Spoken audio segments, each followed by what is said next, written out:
Hey everybody, I'm Thurland, And I'm Lorraine. and together we are Two two people people who who love love the the Camino. Camino.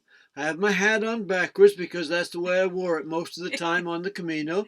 Just before we start our Camino memories today, just want to go overhead and show you the new view in our van. We're still van dwelling in New Brunswick right now. And put up a picture of my home island, Grand Manan Island, in the middle of the Bay of Fundy. That's our new backdrop in our van. For the past several weeks on Saturdays, we've been talking about our first Camino. We've done three. We did the Frances twice from Saint Jean Pied de Port to Santiago. We did the Portuguese the third time from Porto to Santiago. We've walked to the coast several times as well, and bused to the coast several times as well, because we are absolutely in love with that area of Spain and the whole idea of the Camino. We did them all in September, August, September, and October. So at this time of year, we get Lonesome for the Camino? lonesome for the Camino. Oh, I don't know what he's thinking. I know, but you know what you're thinking. Don't worry about what I'm thinking. Think about what you're thinking. So we've been doing a memory week by week, and to this week it is the week of. Well, let's give you a Camino mem first of all. Meme. You read it this time, baby. When you've walked as far as you can, take another step. That's how you do a Camino, and that's how you do life. So this week we're talking about our sixth week. We walked in 7 weeks. So we're talking about our 6 week, Sunday, September 28th to October 4, Saturday. 2014. And we walked from Acebo, Spain to Barbadeo, Spain. which is just past Sarria. And we mentioned that because Sarria is often the starting point for many people. So we're getting there after 6 weeks. Many people start, about 27%, I think it is, according to the statistics that I read, of people who do the Camino start in Sarria. It's about 111 kilometers then to Santiago, and you have to walk 100 to get your Compostela. So in Sarria, we were joined with hordes and hordes and hordes of people. But here's what we did that week. I think you're starting. Acebo to Ponferrada, 20 kilometers on Sunday. Ponferrada to Villafranca del Bierzo, 20 kilometers on a Monday. Villafranca to Portela de Valcarce, 15 kilometers on Tuesday. And from the Portela to Ocibriero, up the mountain to Ocibriero, 15 kilometers on Wednesday. Ocibriero to Triacastela, 22 kilometers on Thursday. Triacastela to Samos, a short day on Thursday. And Samos to Barbadelo. That was Friday, actually, 10 kilometers on Friday. Samos to Barbadelo, 17 kilometers on Saturday. And as we mentioned, that's 5 kilometers past Sarria. The highlights of the week, we ran into an international bike race on Sunday in Ponferrada, so had a great time watching that. We met somebody from our homeland, Heather. And we'll tell you that story a little bit later. Ocibriero itself is a great memory to almost everybody. First, the exhilaration of walking up that side of that very steep hill to get there. And then it's just a beautiful little town, museum village as well. And then Samos, a 12th century monastery that we stayed at. So let's go one day at a time. We left Acebo and started down the hill into Ponferrada. Remember, at the end last week was a very steep ascent into Acebo, and that continued into Ponferrada, into Molina Seca at least, and then on into Ponferrada was not so bad. Much of the walk was right through people's back doors. I mean, this is a house that you could go right up the steps into the house or stay on the path to the right. And a lot of the paths went like between a house and a barn. Yep. It was just, we were invading their homes People almost, but they were okay with it, I guess. They've done it for hundreds of years. This was part of our walk from Acebo down into Ponferrada. A very beautiful walk, but as you can see in just a moment here, well, there's the sunrise. It was kind of funny because on that day it was a beautiful sunrise, but it was the day threatened rain Mm-hmm. all day. In fact, we wondered if they would be able to do the bike race. I think I got two pictures of this. Yeah, it's just it was a really treacherous. A lot of people have real issues with this walk from not just from Acebo down in, but the continuation of the day before. And some people do the whole thing in one day. A lot of people do the whole thing in one day. We're glad we didn't. I think Yeah, it's especially if the rocks were wet, they could be slippery, and they were just strange things to walk on. yeah. I can't zoom that in for you any at all. But it was a good walk down into that day. In fact, you tell a little bit about The Pierre. rocks were so sharp that this guy decided to carry his dog because the dog's feet were getting cut on the rocks. So they were sharp and slippery, and This guy might have also been one of the loneliest guys on the Camino. If you look at, I have another picture of him here. Look at, it's kind of a haunted look in his eyes, and he didn't have many friends. And Lorraine, she always would find people who didn't, not many people took time for. And every time we saw him, which was not every day, but several times, she made sure that on those days at least he got a smile and a hello. And we ran into him in Santiago later, several weeks, well, 2 weeks later actually, and he didn't recognize us until I got out this picture of him and his dog and showed it to him, and then he remembered us and his eyes lit up because he really didn't have many friends. He had a very rough story as well, which we won't go on to here, but there's a reason for the haunting look in his eyes.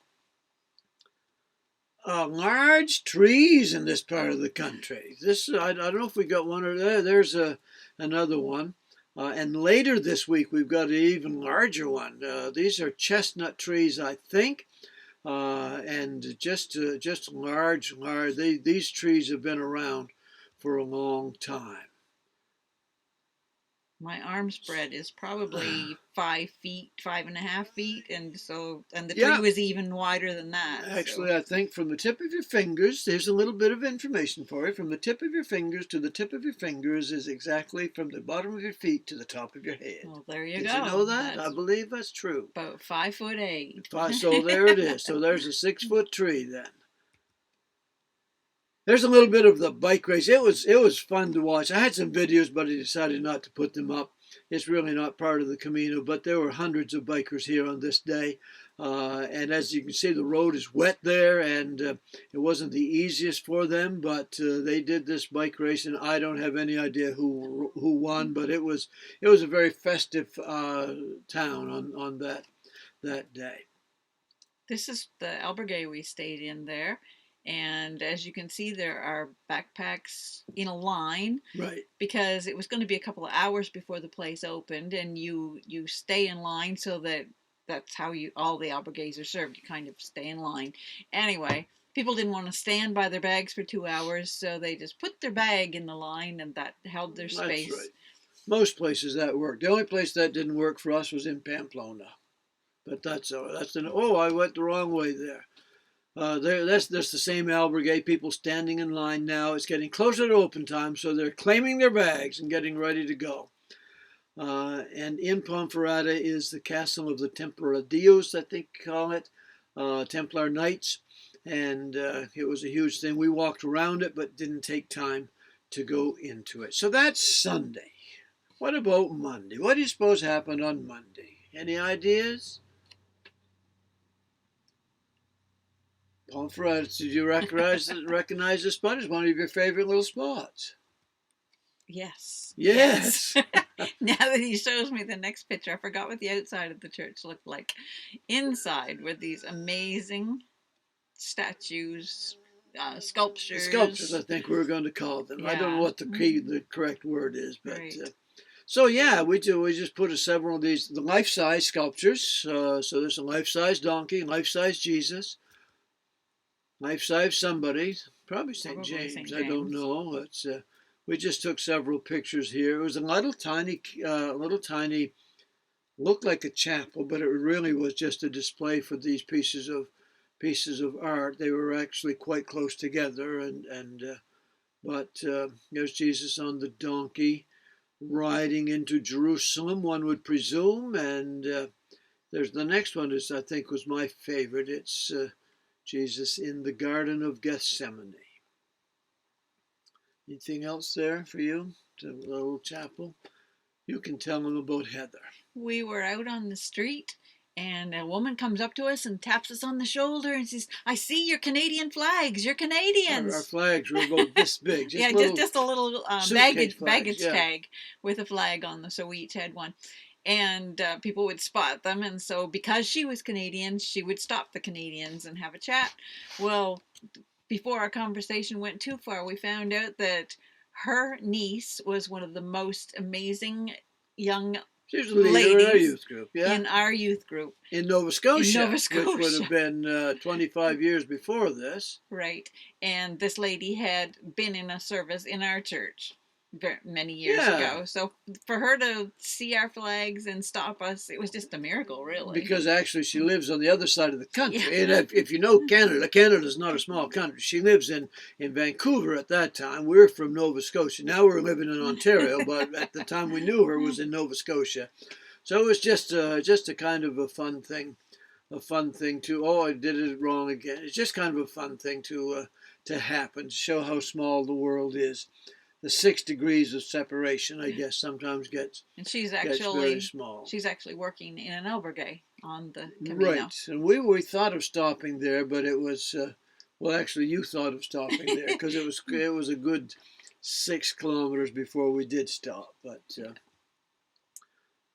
I figured that if you can't stop to smell the roses on the Camino, when will you stop to smell the roses? You often made me like 10 seconds later in the day getting somewhere. He begrudged me every sniff of a flower, but I did it anyway. Well, and this one, obviously, it was longer than 10 seconds. I had a chance to get to at least 2 pictures of you from different angles on. But there was always roses. The people love to decorate their homes with flowers, and there was a lot of roses along the way. Yeah, and not only roses. They just, we've got several pictures here in a row of people just beautifying. Some in some grungy villages, and yet the flowers were amazing. They just did the best that they could to keep them beautiful. Basically, it was where they knew the pilgrims would be going, the pathway of the pilgrims. They tried to make it cheery. I think these ones are actually all in Cacabelos, but I'm not certain. It happened all along the trail. Harvest season, and I can see 2 colors. I'm colorblind, as you know, but I see the yellow and the blue. What did you call it? I called it green and purple. Green and purple. All right. So I'll go with you on that one. But just the area just before Villafranca, we were kind of back into the grape vineyard areas once again, and good sizes, and there weren't any signs that said pilgrims can take a handful of these, but nobody frowned too much when a pilgrim did. So I often had a good feed of grapes as I walked along. And then in Villafranca is starting to get back in the mountains again, and it was a very hilly town. In fact, I went down into town. You stayed in the albergue. I went back down into town for a little bit to look around. And I come up the street before ours, and came up about 3/4 of a kilometer, and just thought I could get across, and looked over, and there was a deep ravine between where I was and the albergue. I was supposed to get aside to walk all the way back into town and back out there again. But this was kind of an iconic, I think, albergue. Felix, I think it was, and that's the guy that has run it for many years, apparently. Had 2 or 3 different rooms in the albergue, one for seniors, one for youth. We got put in the youth. I mean, with the seniors. Yeah, what's with that? We get put in with the seniors. This guy, we don't have a picture of this guy at all, but the Hospitalario, the owner here, I guess, a young Italian guy came along and for some reason picked up some food off the table before it was quite ready and just smelled it like that. And the owner slash chef slash hospitalario saw him do that, and did he ever take a round? I mean, he verbally assaulted this. I can see that guy, yeah, just kind of looking kind of askance like that. But I bet he didn't do that the next place he went. The next place he went. I think that's it for Monday. What about Tuesday? The choice when you leave Villafranca is to go the highway or the low way? The highway, which is the highway, right? Right. Oh, no, the low way is the highway.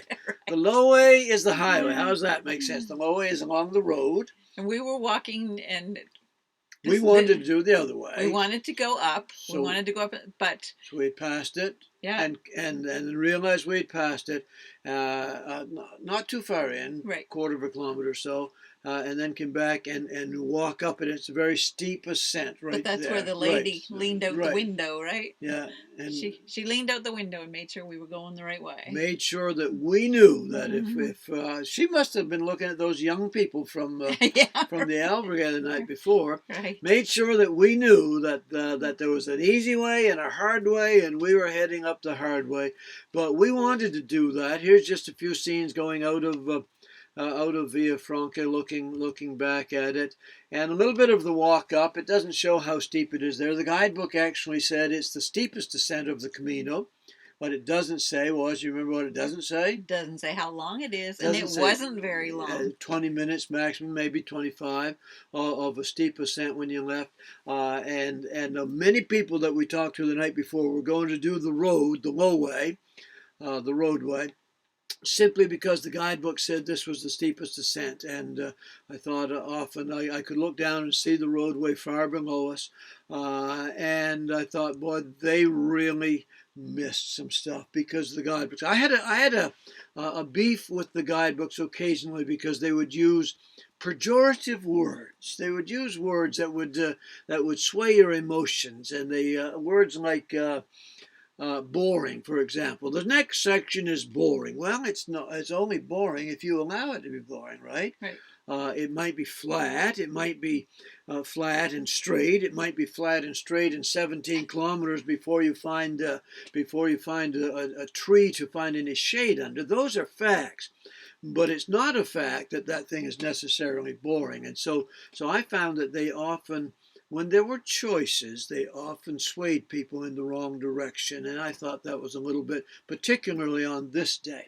We were above the clouds. Next year, when we went back the second time, 3 years later, we did the other way, but we did it because we wanted to, not because some guidebook said that this way was. Actually, we did it because it was raining, and right. We didn't want to get up into the forest. This was a beautiful walk. We were high above the river, the little Valcarce River that runs through here, and the roadway that runs alongside it.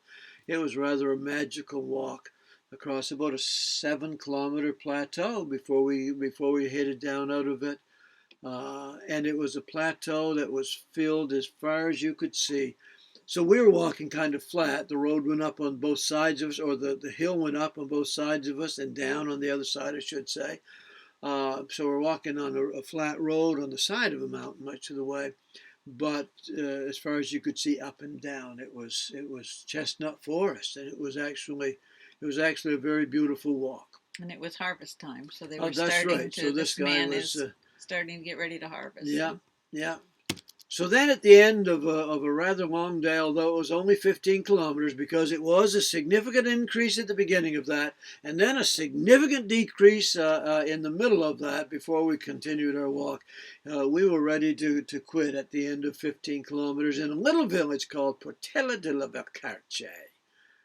And that sign says 190 kilometers to Santiago. 190 left. We're getting there. And we've come 5:59 from Roncesvalles, and we actually started before Roncesvalles, so we're well into this thing by now.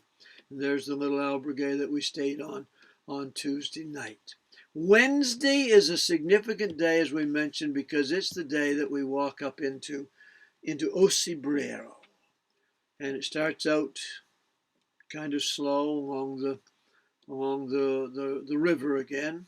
Those are highways way up high. Yeah, interesting Extremely engineering, very high. very high. Yeah, and quite a span there. Kind of a magical morning as well with the mist hanging around.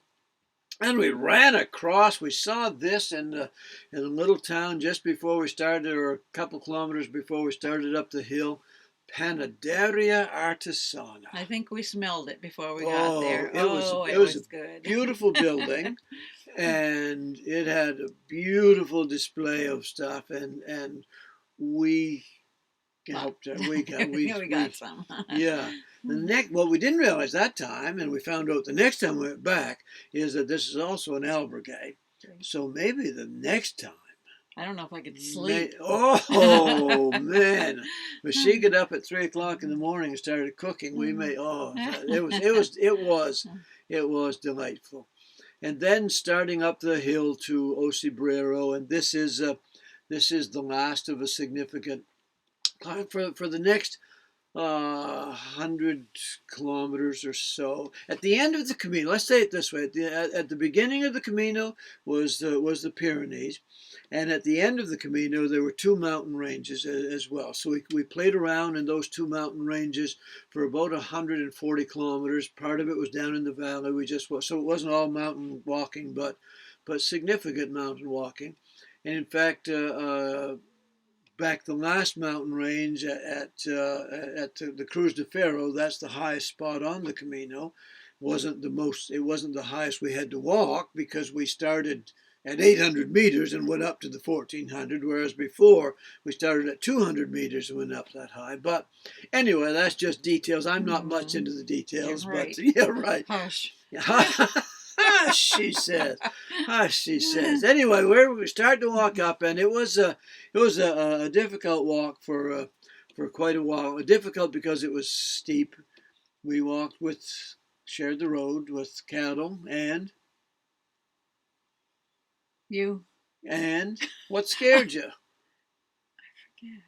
Oh, horses. Yes. Horses, yes. We knew that the horses, because at the bottom of this hill you can rent horses to go up. And we offered her the chance, and she didn't want to do that, or said she didn't. And coming down, when we got a good part of the way up, the horses... What goes up must come down. And the horses all have riders going up, but they only have 2 or 3 riders coming back down, the owners, right? And so some of the horses are loose coming down.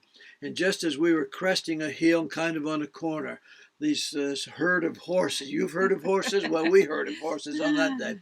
The herd of horses came over that, and he was moving pretty good. Galloping, and, yeah, it scared Lorraine just a little bit. So, but what a beautiful view up there. You'd go back there just to do the laundry, I think. That's right. Today, wouldn't you? When I hung out my clothes and overlooking the clothesline, this is what I saw. This is still approaching it, actually, and I'm trying to figure out what I'm doing here. Am I measuring the sun?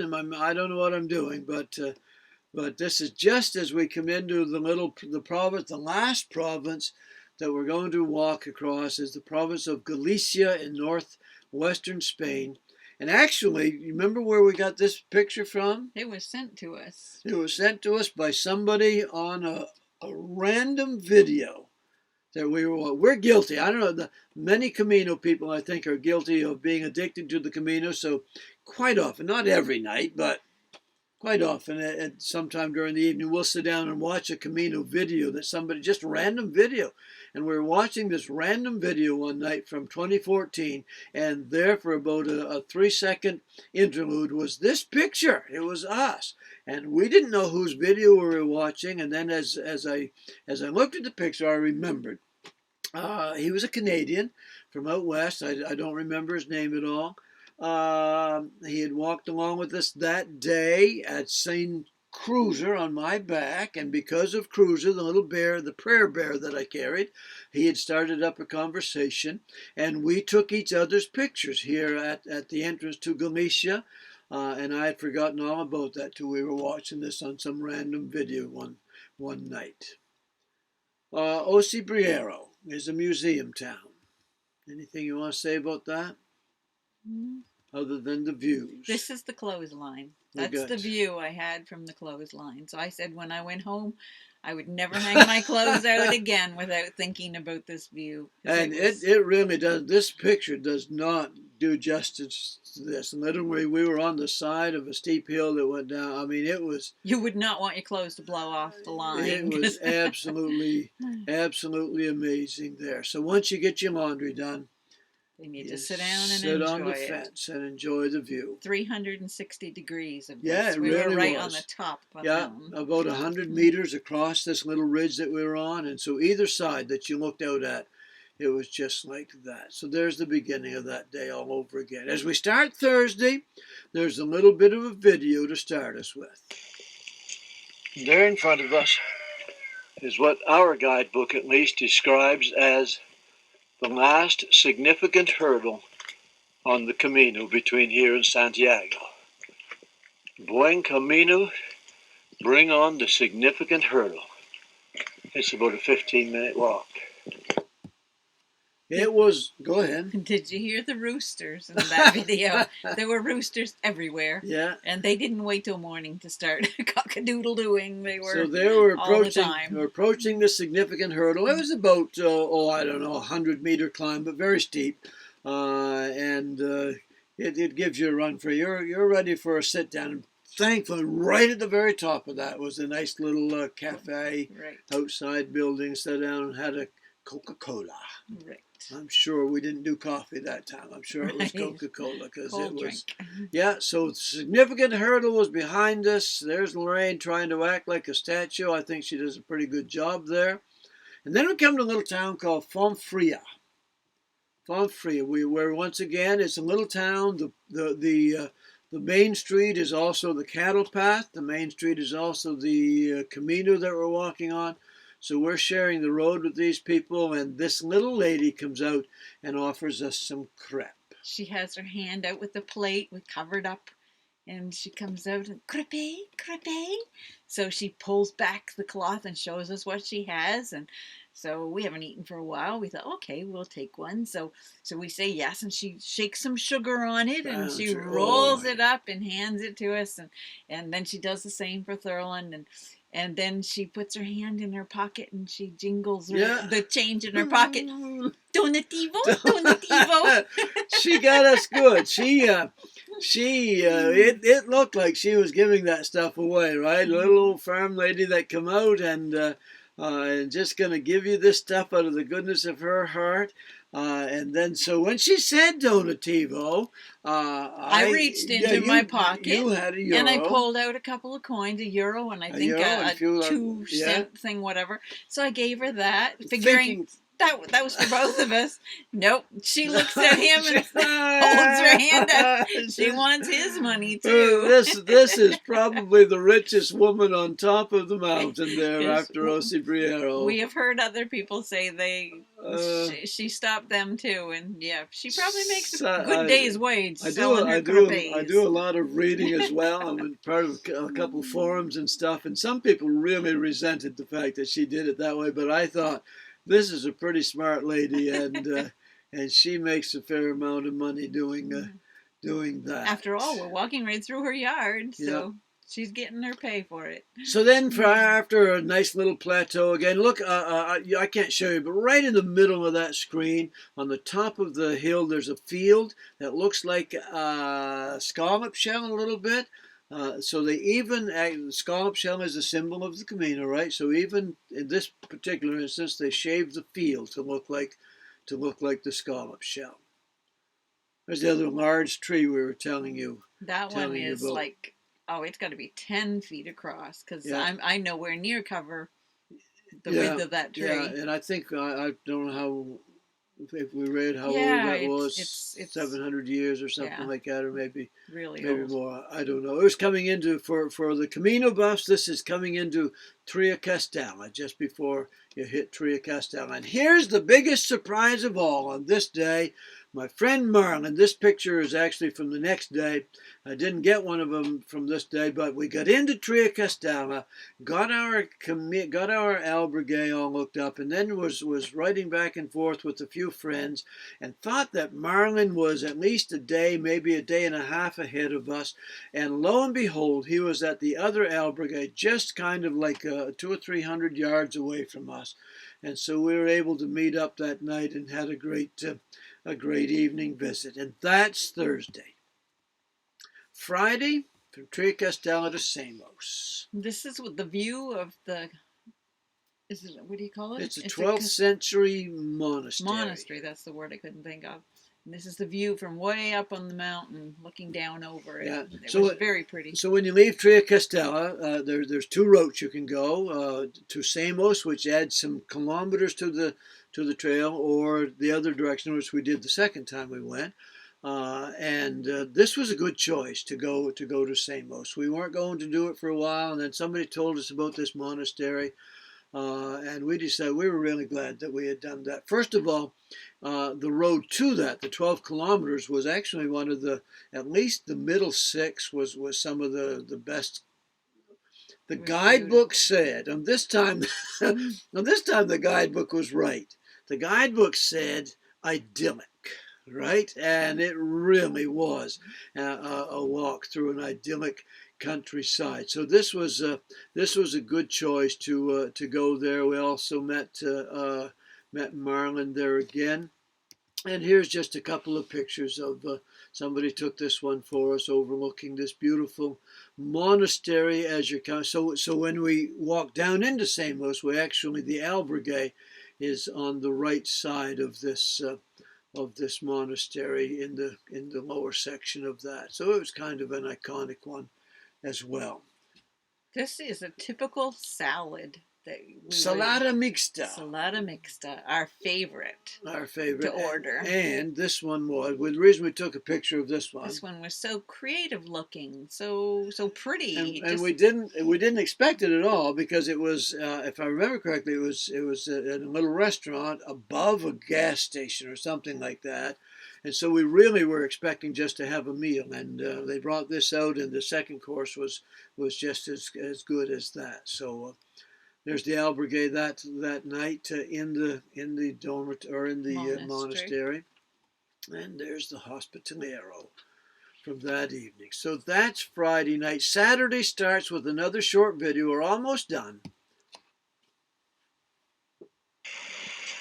Just what you want to discover when you've walked 14 kilometers and you come to a town. I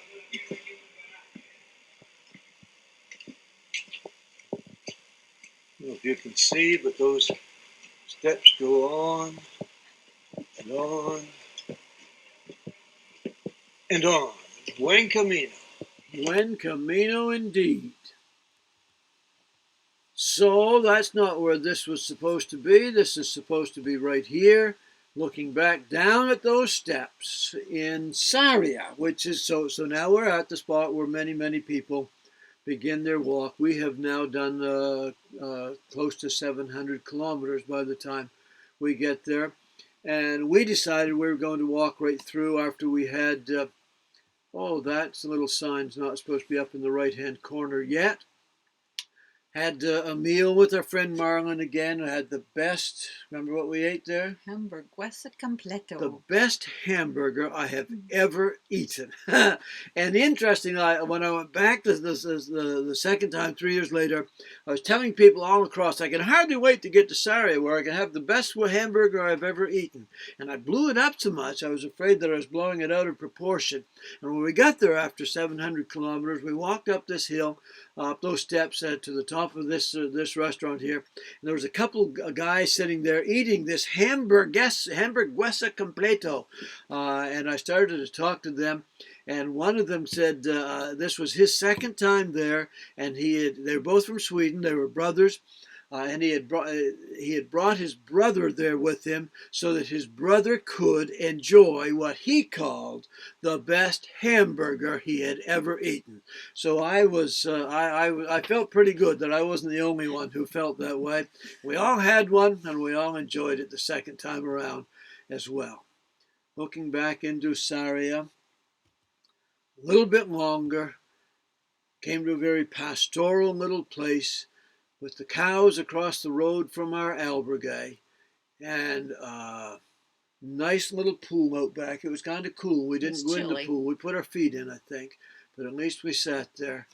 And I thought, that's a pretty good end to a week, right? Mm-hmm. And this is the end of our 6th week, our 6th and penultimate week of Camino 2014. And if you don't know the meaning of penultimate, this is your opportunity to go find out what it means. By the way, the week before this would have been our anti-penultimate week. And I could go back further than that, but I won't. This is our penultimate week, the end of our penultimate week. Thanks for watching again. Hope these memories are bringing up a little bit of joy in your life. The secret to contentment on your life Camino is to accumulate small and happy events. Just a reminder, we are in love with a company called Acebo. We sell some great products, healthy products, and we'd love to tell you about the sizzle of those products and how you can increase your health at any time in your life. Thanks again for watching. God bless you all. Buen Camino.